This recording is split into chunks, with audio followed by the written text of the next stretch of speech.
Por Dios, Sendero ya fue, lo derrotamos política y militarmente.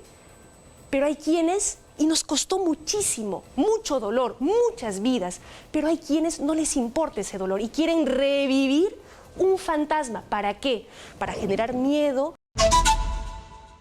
Está en nuestros estudios Verónica Mendoza. Lamentablemente no hemos podido hacer la prueba con ella, pero yo quiero reiterar lo que es nuestro protocolo. Los dos estamos vacunados con las 2 dosis y sin embargo hay un margen, aunque es pequeño, pero existe, de que uno de los dos sea portador de virus y contagie al otro y dañemos a nuestras familias o a nuestros entornos.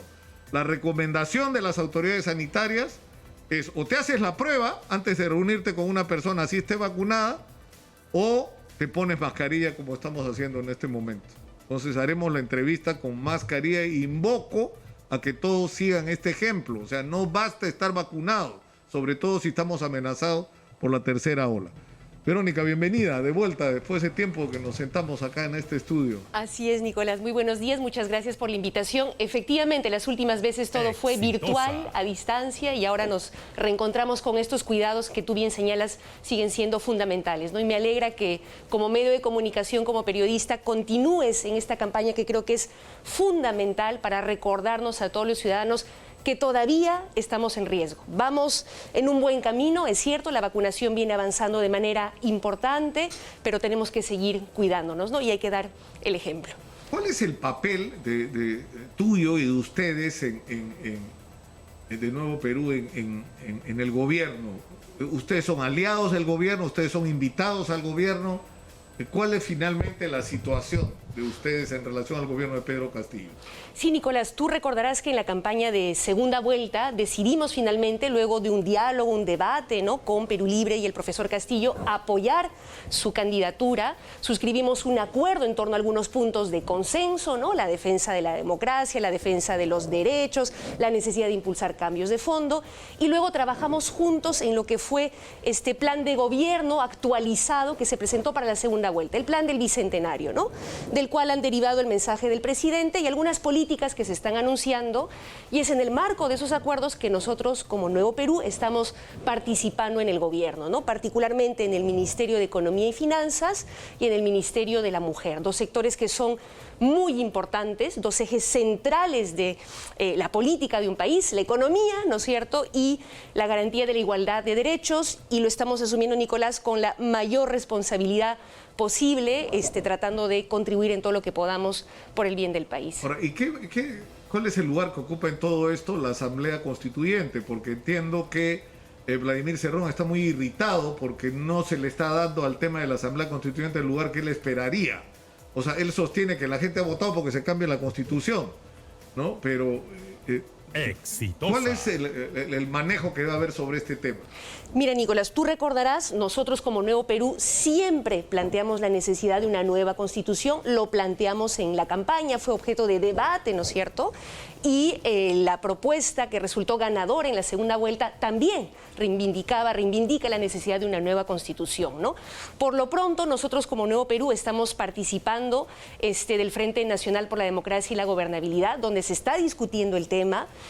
La idea es que este diálogo, que este proceso sea un diálogo, un gran diálogo nacional con organizaciones sociales, sindicales, universidades, profesionales, porque eso es una nueva constitución, un nuevo acuerdo entre peruanas y peruanos. Ahora bien, entiendo yo que el gobierno, perdóname, Nicolás, para terminar, está a favor de una nueva constitución.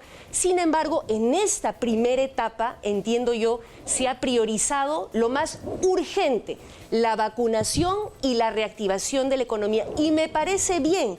Sin embargo, ayer también conversábamos con el presidente de la República en que, junto con atender estas emergencias, ¿no?, es momento ya de empezar a tratar algunos cambios de fondo, como la reforma tributaria, como la nacionalización del gas, como la segunda reforma agraria, la reforma laboral con y para los trabajadores, y el quinto punto que le hemos planteado es la necesidad de reconocer el trabajo de cuidado de las mujeres y promover la autonomía económica de las mujeres como una manera de prevenir la violencia. Entonces creo que cada cosa también se va dando en su tiempo Mira, respectivo. Antes ¿no? de ir a los otros temas, para terminar y cerrar el tema de la Constitución, es decir, yo he estado revisando la cifra, mucha gente no lo sabe, ¿no es cierto? Pero la Constitución que actualmente nos rige, la Constitución del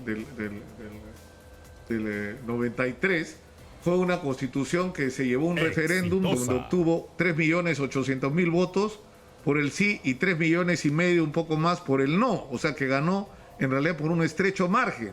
O sea, si lo mides por los votos válidos era 52-48 aproximadamente, en un escenario donde el electorado era menor de 12 millones de electores. O sea que tienes una Constitución que contaría con el respaldo del 33% del país, pero, o sea, ya digamos, como argumento de muchas razones por las cuales habría que producir, porque yo creo que todo el mundo está de acuerdo con los cambios. Ahora, el problema es de qué se trata, de cambiar una Constitución neoliberal por una Constitución socialista o tener una Constitución que sea como un gran paraguas dentro del cual puedan convivir socialistas y neoliberales. ¿O eso no es posible? Nicolás, pero sobre los argumentos, sobre la necesidad de cambiar esta Constitución, además de lo que tú has dicho, hay que señalar que para ninguna de las constituciones anteriores, ni siquiera la última, la del 93, se consultó a todos los sectores del país. No participaron las mujeres de la Asamblea Constituyente, que estaba constituida por 80 constituyentes, apenas 7, Nicolás, eran mujeres. ¿Dónde estaba la voz de las mujeres? Se consultó, se dialogó con las organizaciones indígenas del país, por ejemplo, los pueblos originarios amazónicos o andinos, absolutamente nada. No existimos, ¿no? Las mujeres, los pueblos indígenas, los trabajadores, en esa Constitución. Por eso, la nueva tiene que involucrar un gran diálogo nacional con participación de todos los sectores del país, en particular aquellos que nunca antes fueron escuchados. Y además, Nicolás, creo que el Perú merece, ahora que conmemoramos el bicentenario de nuestra independencia, una nueva Constitución hecha en democracia, la Constitución de la democracia. Y por eso nosotros siempre hemos insistido mucho en el Nuevo Perú, más allá de los procedimientos formales, legales, en la necesidad del diálogo, un diálogo que nos tiene que involucrar a todos. Esta nueva Constitución no tiene que ser la de un grupo, la de una élite, la de una argolla, sino la de todos los peruanos. Pero además no puede ser una Constitución de los que ideológicamente tienen un punto de vista, porque eso te llevaría a la crisis perpetua de que cada vez que cambie si el gobierno es de izquierda, la Constitución es de izquierda, gana las elecciones un gobierno de derecha, entonces hay que cambiar la Constitución para acomodarlo. O sea, deberíamos tener una Constitución que aunque parezca imposible, pero es posible, porque es lo que ocurre, digamos, en las grandes constituciones en el mundo, que nos abarque a todos y a los objetivos comunes que tenemos todos. Tiene que ser. Por eso, personalmente, y hablo a título personal, Nicolás, creo que la mejor ruta es el referéndum. Es decir, que la propia ciudadanía decida, primero, si quiere o no una nueva Constitución, ¿no es cierto?, en un referéndum. Luego que se decida cómo tiene que estar compuesta esa Asamblea Constituyente, ¿no?, de la gente que va a escribir la nueva Constitución. Yo creo que tiene que ser paritaria, es decir, con igual número de hombres y mujeres, con participación de los pueblos indígenas, con participación, por supuesto, de todos los partidos, pero no solo de los partidos, Nicolás, porque hay que ser conscientes que en medio de esta crisis política, los partidos no estamos representando a toda la sociedad en estos momentos. Entonces, tiene que haber participación. ¿Quién va a resolver esas reglas de juego? Según la Constitución, tiene que ser el Congreso de la República. Puede ser en el propio referéndum, como se ha hecho, por ejemplo, en el caso chileno, donde se le consultó a la ciudadanía cómo quieren que sea la Asamblea Constituyente, así o asá, ¿no? Y la gente votó porque fuera paritaria, plurinacional. Por eso es que ahora vemos a una mujer mapuche indígena, ¿no?, presidiendo la Asamblea Constituyente en Chile, que no era acaso el modelo, ¿no?, de los neoliberales aquí en el país. Bueno, miremos lo que pasa en Chile. Se está llevando a cabo un proceso constituyente y no se está desmoronando el país, ¿no es cierto?, como insinúan algunos acá, ¿no? Y, Nicolás, se tiene que luego elegir democráticamente la Asamblea Constituyente. La Asamblea Constituyente hará una propuesta dialogando con todo el país y creo que tiene que haber un referéndum de salida. Es decir, una vez elaborada la nueva Constitución, con todos sus componentes, otra vez un referéndum para que la gente diga si está de acuerdo o no con esa nueva Constitución. Con ese texto. Porque bien dices tú, una nueva Constitución es un pacto social, ¿no?, de cómo queremos los peruanos que funcione nuestro país, qué valores queremos que rijan nuestro país, cómo queremos que funcionen las instituciones. Y en ese diálogo, sí, tenemos que participar todos. Ahora, Verónica, tú acabas de hablar dentro de las urgencias, de la pandemia, de la reactivación económica, de la nacionalización del gas. ¿Qué cosa? Porque esta expresión de nacionalización ha causado temor porque hay gente que lo asocia con expropiación. ¿A qué te refieres cuando hablas de nacionalización? Mira, Nicolás, nadie ha hablado de expropiación. Esa es una especulación, un fantasma que avivan los que no quieren que ni siquiera se toque el tema. Cuando es un tema, Nicolás, que en realidad ya era de consenso. Tú recordarás, como periodista, que en la campaña electoral todos los candidatos nos hemos pronunciado con matices, ¿no?, sobre la necesidad de renegociar los contratos, sobre la necesidad de masificar el gas. Claro, algunos seguramente lo dirían hipócritamente, sin creer en eso, y otros lo decíamos con convicción, pero todos, desde el señor Julio Guzmán, la señora Keiko Fujimori, también decía en sus mítines, tenemos que renegociar los contratos del gas, ¿no? Entonces, para nosotros de lo que se trata cuando decimos nacionalizar nuestros recursos es ponerlos al servicio de la nación, del desarrollo nacional y de las familias del país. Porque no es posible, Nicolás, no es posible que teniendo aquí en el Perú uno de los yacimientos de gas más importantes de América Latina, en Camisea, pero además gas natural en Ucayali, en Talara, estemos pagando el balón de gas más caro de América Latina. Apenas un 10% de familias tiene acceso al gas natural que llega por ductos a sus casas, ¿no es cierto? Apenas un 10% luego de 17 años de explotación del gas de Camisea. Termino con esta comparación. Aquí en el Perú, 10% de familias, principalmente en Lima, un poquito en Ica, alguito en la costa sur. En Bolivia, 50% de familias tienen conexión de gas en sus casas. En Colombia, 70% de familias. ¿Y por qué la importancia de esto? Porque el gas natural es más limpio, contamina menos y es mucho más barato que el GLP. Ahora, entonces, Nicolás, ¿alguien se puede oponer a que utilicemos nuestro gas y lo masifiquemos para llevarlo a todas las casas? Pero por eso, cuando se habla, Verónica, de cambio del contrato, significaría, o de revisión del contrato, ¿qué significaría? Sentarse en la mesa con el consorcio Camisea y discutir que de aquí para adelante vamos a regresar al punto, que creo que fue el año 2003, donde se modificó el contrato para permitir la exportación en contra de, es decir, hubo el tema de las reservas, ¿no? Ayer David Rivera lo explicó de una manera clarísima. Es decir, la prioridad que se había establecido era el mercado interno. Y en determinado momento, Pluspetrol, que era la que estaba sacando el gas, dice, oiga, tenemos suficiente con las justas para abastecer el mercado interno, pero no podemos exportar.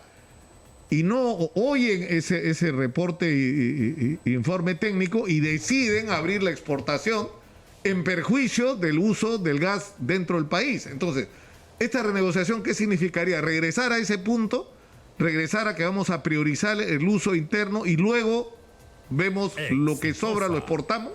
A ver, Nicolás, cuando se habla de renegociar, supone, por supuesto, una negociación, es decir, un diálogo entre dos partes, obviamente, ¿no es cierto?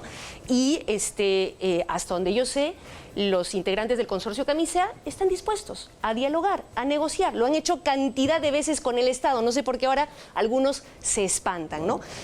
Por supuesto que lo que hay que asegurar en esa negociación, en ese diálogo, es que se priorice, ¿no?, el mercado interno, el consumo nacional para el uso de nuestro gas. Y en segundo lugar, que se asegure los mejores precios de venta, de exportación, ¿no?, para tener mejores regalías, porque gas tenemos, si se distribuye bien, alcanza para el consumo interno y también para exportar. Entonces no tenemos por qué pelearnos que si se exporta, no, distribuyámoslo bien. Pero primero, Nicolás, hay que poner orden. Lo que no le gusta a nuestra clase política, hay que planificar las cosas. Como nosotros lo que hemos propuesto como Nuevo Perú es que se tenga una autoridad nacional de masificación del gas. Porque ¿para qué queremos el gas? gas, para masificarlo, para que llegue a la casa, ¿no es cierto? Para que tu consumo de gas mensual sea pues de 15, 20 soles y no 50 con lo que te está costando el balón ahora, ¿no? Entonces, una Autoridad Nacional de Masificación del Gas, conducida por el Estado en alianza con el sector privado, ¿no es cierto? Distribuidoras, empresas que extraen el recurso del subsuelo también, y impulsemos el proceso de masificación. Eso implica tendido de ductos, eso implica el gasoducto del sur, ¿no? Entender que el acceso al gas natural es un derecho y es un servicio que el Estado tiene que garantizar en alianza con el sector privado. Ayer el consorcio Camisea emitió un comunicado que tiene un título significativo. Dice: el gas de Camisea es de los peruanos, dice. Exitosa. Y dice que, para empezar, el 40% de la electricidad que se genera en el Perú viene gracias al gas. Del gas de Camisea. Que 1.200.000 familias están usando gas natural en sus hogares en este momento. Que hay 200.000 vehículos que utilizan gas combustible, ¿no? Gas natural Así vehicular. Que Camisea ha generado ahorros, por lo tanto, por más de 400.000 millones a la economía peruana, según un estudio independiente realizado por Macrocónsul, y que el Perú recibe 37.24% de regalías y 30% de impuestos, con lo cual el Estado recibe gran parte de los ingresos totales del consorcio. Por estos conceptos, desde inicio de la operación hasta el año 2019, el proyecto ha transferido más de 40.000 millones de soles al Estado peruano, y Cusco en particular ha recibido más de 20.000 millones de soles, lo que equivaldría a más de $1 millón por día. Digamos, está claro que se van a sentar, pero se están sentando diciendo algo así como: oiga, tan mal no estamos, ¿no es cierto? Tan malo no ha sido para el Perú. Esa es la postura, me da la impresión, de la gente del consorcio Camisea. Yo creo que es insuficiente, Nicolás. Y lo que te decía hace un rato, esto podría ser mejor. 17 años que venimos explotando el gas de Camisea, 17 años, y solamente 10% de familias tienen conexión de gas en sus casas, mientras que en Bolivia 50%, mientras que en Colombia 70%. Entonces, obviamente, esto no parte solamente, no tiene que ver solamente con la necesidad de renegociar los contratos, sino, como te digo, de una política de masificación del gas, ordenada, planificada. Mira, yo soy del Cusco, Nicolás. En el Cusco y en el sur, hace 10 años nos vienen contando el cuento de que ya se licita, ¿no? La masificación, que ya se licita cada año, y no hay postores, no hay acuerdo entre el sector público y privado. Eso es lo que hay que sentarse, lo que hay que dialogar también de manera conjunta. Yo y lo hemos hablado muchas otras veces, Verónica. Es decir, uno de los problemas es cómo mejorar nuestros términos contractuales, que siempre pueden ser mejores, pero que tienes que hacerlo teniendo en cuenta que además, y sobre todo en la circunstancia actual, los inversionistas están mirando dónde ponen sus recursos, porque si Perú no les resulta confiable, se van a ir a otro lado. Y los necesitamos. Bueno, Nicolás, no hay gas natural en todo lado tampoco, ¿ah? Igual que el cobre, que no sobra. ¿No es cierto? No es que sobra cobre en todo el mundo, ¿no? En Perú. Pero digamos, a nosotros sí nos interesa que vengan los grandes inversionistas, ¿no es cierto? Por supuesto, pero con condiciones pero el problema soberanas. Es que eso, está claro, no basta. Es decir, no es un problema de que nos falte dinero solamente. O sea, podríamos obtener más. Así es. Ya, de acuerdo. Pero el problema es qué hacemos con ese dinero. Así es. O sea, yo he ¿Y qué hacemos con el gas? ¿No es cierto? Al alcalde del pueblo sobre el que está plantado el proyecto Camisea, que no tienen agua potable, no tienen un médico, es una desgracia, es un distrito de 12.000 personas, Megantoni. Y no tienen gas. Pero si quieren gas, compran un balón de GLP a 100 soles. Reciben 200 millones de soles al año de canon. 200 millones, o sea, si tú haces una buena gestión de ese dinero y ellos se quejan de qué, de que todo es burocrático, que no hay planes, que no los apoyan. Es decir, si no resolvemos el problema de la calidad de la gestión, que significa acabar la corrupción y ser eficientes, teniendo planes, o sea, eso también es prioritario. Por supuesto, Nicolás, o sea, nadie está diciendo que con la renegociación de los contratos se van a resolver todos los problemas del país, es apenas una parte ínfima, ¿no? Y por eso yo insistía también en la necesidad de poner orden, planificar, establecer prioridades y tener una política de masificación del gas. Para volver al tema, liderada por el Estado en diálogo con el sector privado, ¿no? Para poder avanzar en lo importante. ¿Y qué es lo importante? Que el gas llegue a las casas, que el gas sirva para el transporte público, ¿no es cierto?, para que sea más limpio, más eficiente, que ese gas sirva también para desarrollar nuestra industria nacional, porque, insisto, es una fuente de energía más barata. Sin embargo, Nicolás, yo sé que este tema no está en los titulares, pero creo que hay que decirlo.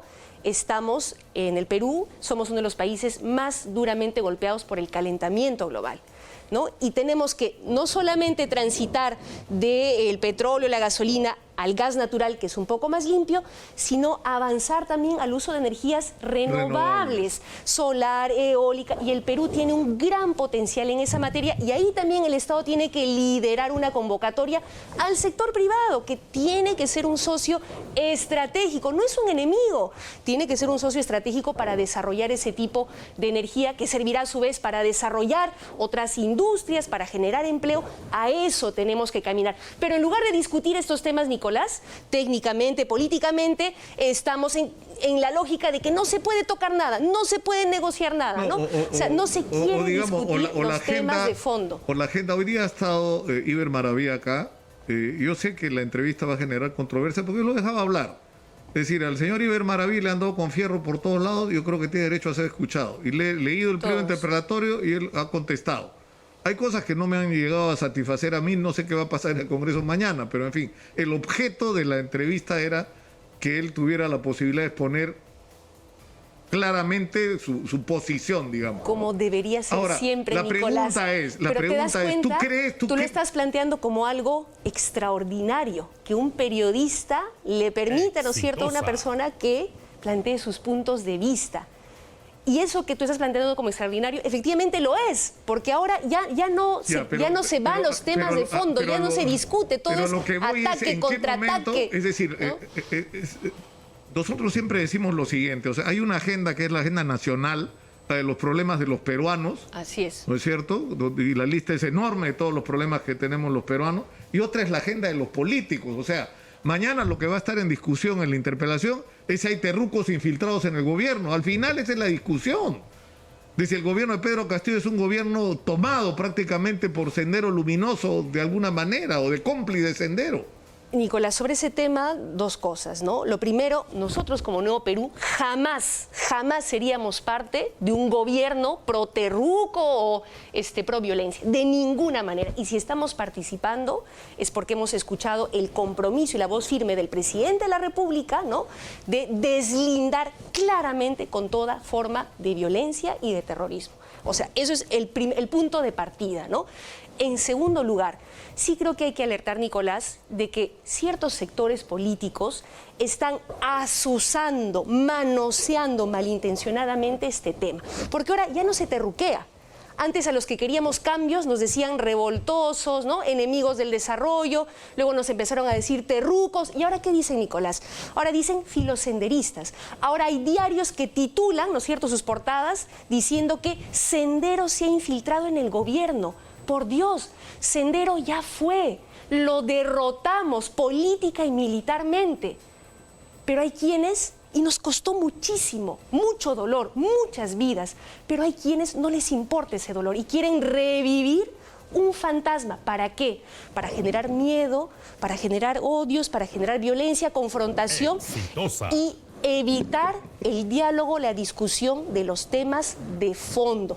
No quieren que se hable sobre el gas, no quieren que se hable de lo que se debería hablar con el ministro Maraví, las políticas laborales, cómo generamos más chamba para la gente. Eso es lo que se debería discutir con el ministro de Trabajo. Ahora, pero, Verónica, ¿de qué hablaste tú ayer con el presidente? ¿Has hablado de esto con el presidente? Algunas de esas cosas. Solo quiero terminar, Nicolás, si me permites, sobre este tema. Quiero alertar que esto es muy peligroso. Porque terruquear, calificar al otro de senderista, empezar a azuzar estos miedos, estas desconfianzas y estos odios, ¿a qué nos lleva, Nicolás? A la violencia. Y estamos empezando a verla, Nicolás. A mí me parece muy preocupante, por ejemplo, lo que ocurre hace unos días con el exfiscal Avelino Guillén, que lo fueron a esperar a la salida de un supermercado para insultarlo, terruquearlo, agredirlo. O lo que ha ocurrido el día de ayer, donde un grupo de mujeres víctimas de esterilizaciones forzadas durante la dictadura fujimorista estaban frente al Poder Judicial exigiendo justicia y han sido agredidas físicamente por estos grupos que ciertos sectores políticos ¿Tú crees que en esto tiene asusando. responsabilidad Rafael López Aliaga cuando dice este gobierno comunista castiga a los más pobres? Están, por supuesto, en esa lógica de generar... Y es más, no solamente he dicho eso, prácticamente está llamando a vacar a Castillo. Pero no solo vacar a Castillo, ¿no es cierto?, sino asusando violencia en las calles, como lo hicieron en esta especie de tercera vuelta electoral que tuvimos, ¿no? Cuando denunciaron un fraude sin ninguna prueba, sin ningún argumento certero. Peor, Nicolás, ahora en el Congreso han aprobado una comisión, ¿no?, con nuestra plata de todos los peruanos para investigar el supuesto fraude que a todas luces no hubo, ¿no?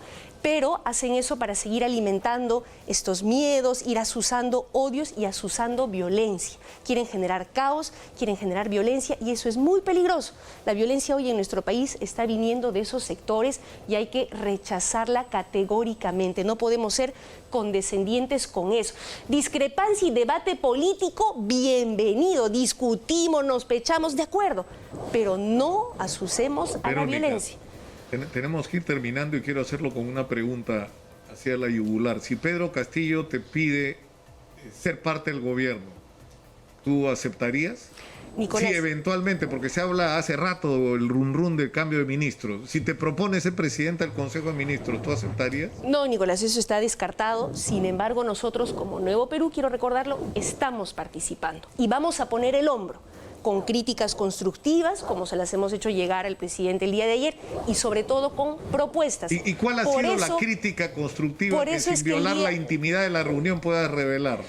Me lo reservo, Nicolás, porque creo que lo que corresponde cuando uno es parte de un equipo de trabajo, ¿no?, a pesar de todas las dificultades internas que pueda haber, es hacer llegar las críticas internamente, ¿no? Y lo que hemos planteado es la necesidad de tomar más iniciativa en torno a los cambios de fondo que nuestro país necesita. Otra vez, 5 cambios urgentes. Reforma tributaria para que el Estado pueda recaudar más platita para invertir en salud, en educación, ¿no? El tema de la nacionalización del gas, que ya hemos dicho, no es expropiar, es asegurar que el gas llegue a las casas, al desarrollo nacional, a la industria nacional. La segunda reforma agraria para poder industrializar el agro nacional, promover la asociatividad, ¿no?, garantizar que las familias del Perú podamos tener un alimento sano, ¿no?, directamente de nuestros productores. En cuarto lugar, una reforma laboral, más chamba con derechos. Y en quinto lugar, autonomía económica para las mujeres. De eso hemos discutido el día de ayer con el presidente Castillo. Hay mucha sintonía, preocupación compartida por estos temas y ojalá, Nicolás, que en adelante podamos debatir con nuestras diferencias, pero debatir en serio sobre estos temas de fondo. Te agradezco mucho, Verónica, por haber estado con nosotros. Ha sido un gusto tenerte en los estudios. Exitosa.